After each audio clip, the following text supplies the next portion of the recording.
And I love the fact that we're looking at the research. Someone actually went out and saw how we were behaving in the marketplace rather than the story we're telling ourselves in the marketplace. And so I would love to hear some of your aha, some of your takeaways. What caught your attention from what Mike had to share? Good morning. Good morning, Kim. Hi. As this video was playing, the irony is that another agent that I worked with, who at one point was a high-performing agent during the rush post-COVID, was texting me that she's getting out of the business and wanted to know if she could use me as a reference.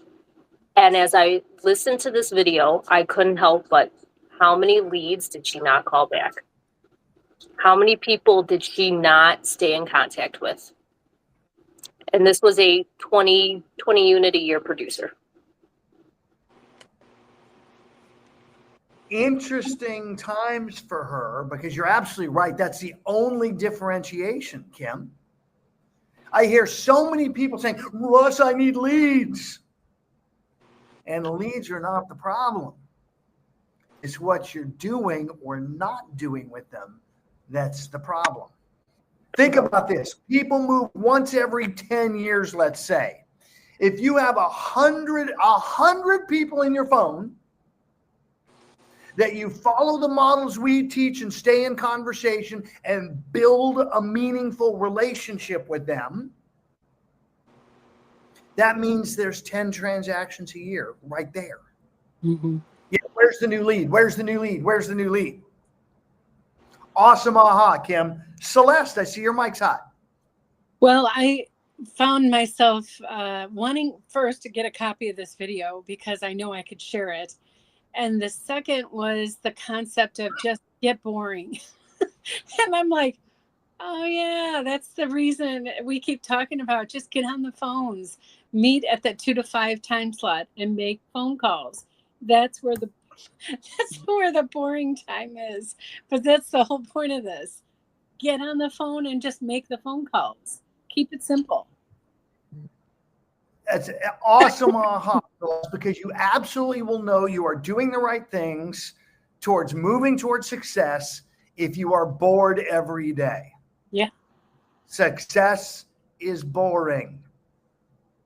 However, the fruits of success are pretty flippin' awesome. And that's why we continue to come back. That's, by the way, morning mindset is absolutely a cornerstone of success. And you guys are here, you're doing it every day. I'm sure it's never happened. I'm just going to say it's a possibility that there's been a morning with me that you've been bored. Maybe.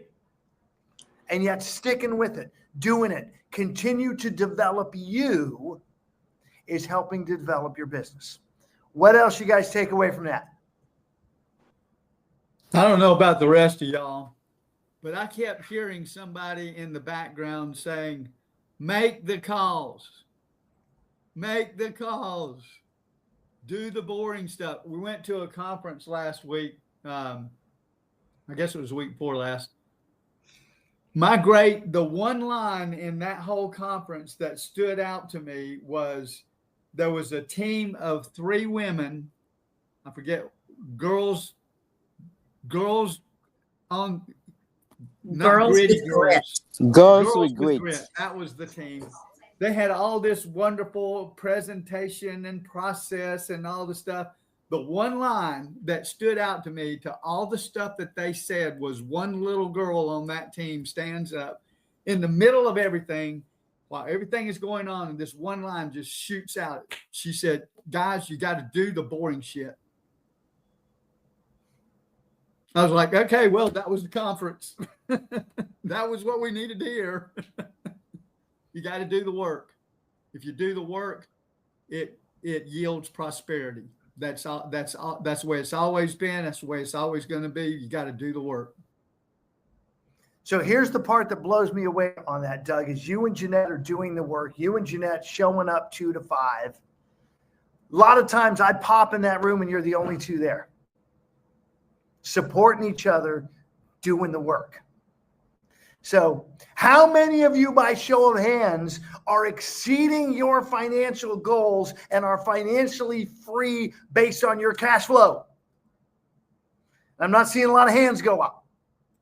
So as Doug is telling you, let's start getting engaged, doing the work. And if you're struggling with that, get around your peers that are doing the work, and that will help make that happen.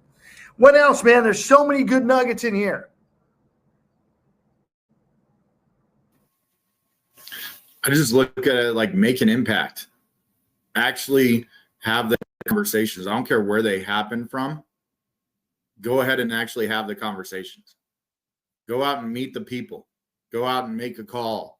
Whatever it looks like, do the work. You know, and then follow up. Fortune is in your follow-up.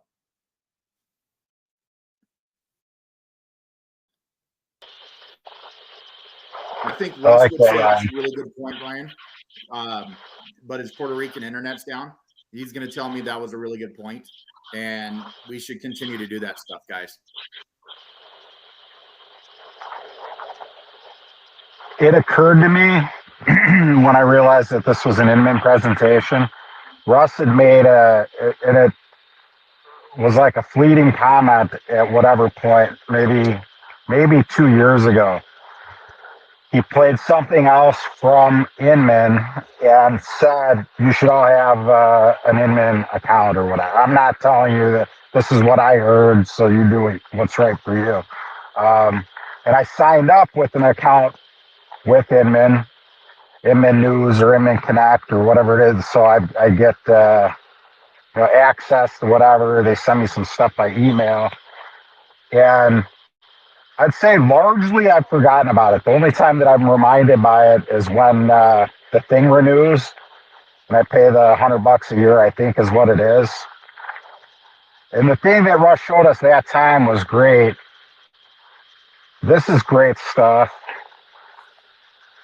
I don't know exactly where that fits in, but as far as a conversation starter, like to have the calls, to take a couple of stats from this material and use that for my calls today, whether calling agents and ask them like, do you call people back, or asking clients, potential clients, what their experience is.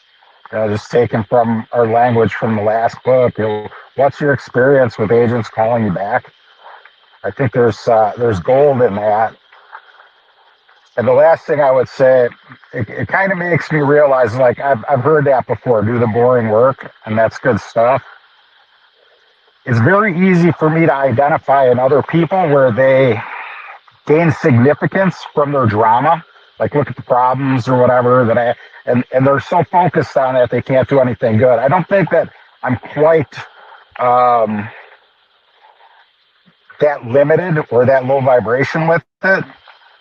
However, I do find all kinds of exciting stuff, good or otherwise, drama or distraction or whatever, that I allow to get in the way of doing the boring work. And one of my personal, I'm back, by the way, Justin. I'm glad you're here. I'm glad I'm here too. I wanted to add for you guys, because you're absolutely right, Justin. We allow stuff to get in the way of the boring work. I used to work, guys, in the political world. I ran political campaigns, some big ones on the West Coast. In fact, I was the political director for the Attorney General of California, running his campaign for re-election. Now, when you have a candidate, their number one job. Are you hearing me? Okay, when you have a candidate, their number one job is raising money. They need to be on the phones, having conversations, raising cash. I had my acting attorney general for the state of California, not the one that's currently running for president, before that, disappear for 3 hours during call time, just like you guys do. He had to go get his hair cut. That's what got in the way of doing the work. So it's not just our industry. Everybody falls victim to this. So here's the $1 million question for you in this room. What can we do collectively, maybe even getting an accountability buddy, to get you into the activities, as Doug said, the boring stuff? And I love that you guys ran the room as I disappeared, and I may disappear again because it's Puerto Rican internet today. What do you guys got? Ryan, go. I think it's still just valuing what you do. You know, it's understanding, like, if you put in the time and the effort for these activities, your life will get better. But you have to be comfortable with being uncomfortable. It's going to suck a couple times. You're not going to be okay the first couple times.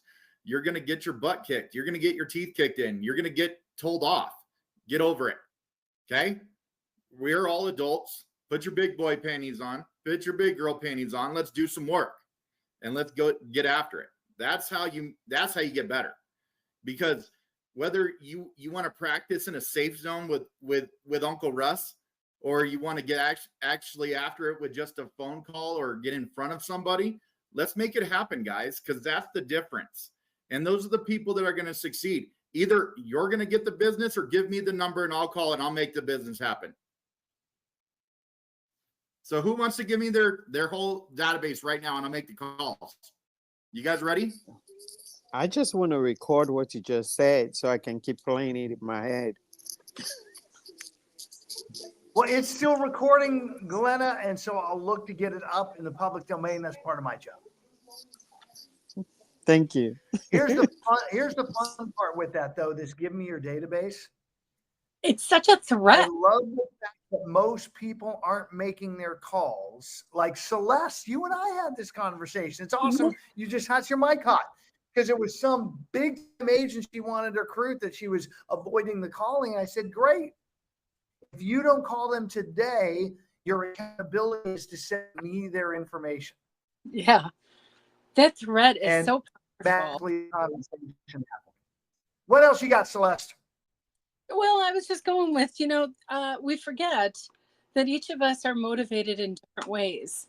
And some people are motivated for the positive of what could be, and others are actually motivated by what they can't have or what's going to get taken away from them. So to figure out who you are and have someone be that person, like when Russ puts that out there to me and he says, hey, just give me their name, I'll do it. I'm like, that pisses me off. And, each of us motivate ourselves in different ways that whatever it is, figure that out and make it happen. One of the other thoughts I had was this idea of boring. Over the 4th of July weekend, I saw a lead come into my website, and for grins, I have no idea, but for grins, I'm like, oh, I'm going to reach out to the guy and see what happens. I kid you not. I didn't have it even like on a scale of 1 to 100. He was in the 2 range as far as I thought. And so when I reached out, I didn't expect him to engage. And my autoresponder was also on the website. So besides me responding, my website was responding. Talk about crazy. And finally, he said, is that you constantly sending me something or is that something else? And I said, oh my God, I forgot that my systems were responding. Meanwhile, though, I was in a conversation with him. I got him from just looking at a listing I had on the market to we went out and looked at property the following day. We had him, he was a cash buyer. He and his daughter ended up buying something. And we are closing on it on the 14th of August because I took it seriously after, that first session. But you don't know how serious someone is until you get in there. So make the phone call. If it's a bad call, it's a bad call. Oh, well. But if it's a good one, heck, I'm getting paid. Celeste, you put something in there that was so important. 3 words. You don't know. A lead comes in and like Celeste did, you build a story around it. Oh, it's only a 2 out of 100. Yeah. Oh, it's another internet lead. It ain't worth shit. Whatever's happening, you build a story ahead of time. And Celeste, aha, You don't know. You don't know. That's why you talk to them all. That's why you have conversations with all of them. No matter what you're doing with your conversations, even if you are horrid at them, you have enough of them and you will find business. I was running an agent's numbers yesterday. For every 64 conversations, he gets a paycheck. He knew his numbers, his software loaded, saved them. We knew how many conversations he made that so far this year, which was 832. We divided by the number of closings, and it was 64 conversations to a close. His average commission was 10 grand. So what was the value of each conversation? $156.25. There you go. Because of that and us doing that math, all of a sudden the light bulb went off. Every single conversation, no matter what it is, was worth $156.25. Yeah. So if he wants to increase his revenue by 50%, all he's got to do is increase his conversations by 50%, which, by the way, means if he's doing 64 conversations a week, because he had closed about one a week so far, he moves that up to 100 a week, he adds 50% to his revenue. The math is the math. Math, numbers are the business of, or are the language of business. All businesses, including ours. Most of you don't know your numbers. It's not something you're tracking. So you don't know the value of every conversation, yet I promise you every conversation has a value. Instead of 156, let's just say it was $15. Every person you talk to today handed you a $15, a 10 and a 5. If you went out today and hit the streets and talked to people at Costco and Starbucks and everybody just handed you $15, how many people would you talk to today? I suspect for $15 a conversation, you'd go out and talk to everybody all day, every day. You wouldn't have this story. You'd let go of what you don't know. You just don't know, Celeste. Thank you for that. I'm seeing the chat blowing up. What else you guys have?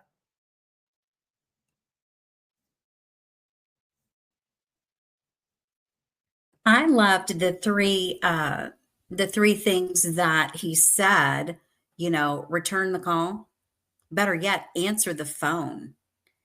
And then build meaningful relationship, I think was pretty important.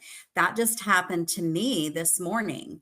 I was a few minutes late getting on. I was following up on someone that had called about a listing I had. Well, it turns out I didn't re-listen to the message that well, and I called the number that the call came from and established an incredible relationship, only to find out he wants to know, well, should I sell? Should I do this? Should I do that with my house? And by the way, my stepson is a realtor. And I'm like, how open-minded are you to explore with your stepson if there's something we could do together to ensure you make the best choice for yourself? And so I'm working on setting up an appointment with he and the stepson. So I don't know, Coach Russ, can that be my one contact if I make contact with the realtor today? That would absolutely count as your one contact for our morning accountability. Just so you guys know, the hour before this, right in this room, we do a 1-hour accountability for people that are building their teams or their organizations.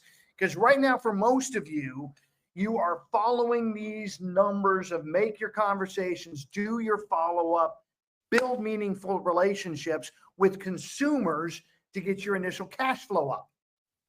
Yet as you grow, you're going to need talent, either VAs or a true executive assistant or other agents. And so that means you shift that to recruiting talent rather than recruiting consumers. And so she just joined for the first time today. Again, it's an hour before here. If you want accountability on that side of your business, show up. Guys, it is 10:30. Like all docs, my teledoc is late, so I was able to stay with you the whole time. How cool is that? It is Wednesday, Wired Wednesdays from 1 to 2 Central. Our dear Maria is right here in the Renegade Room helping you guys with your database.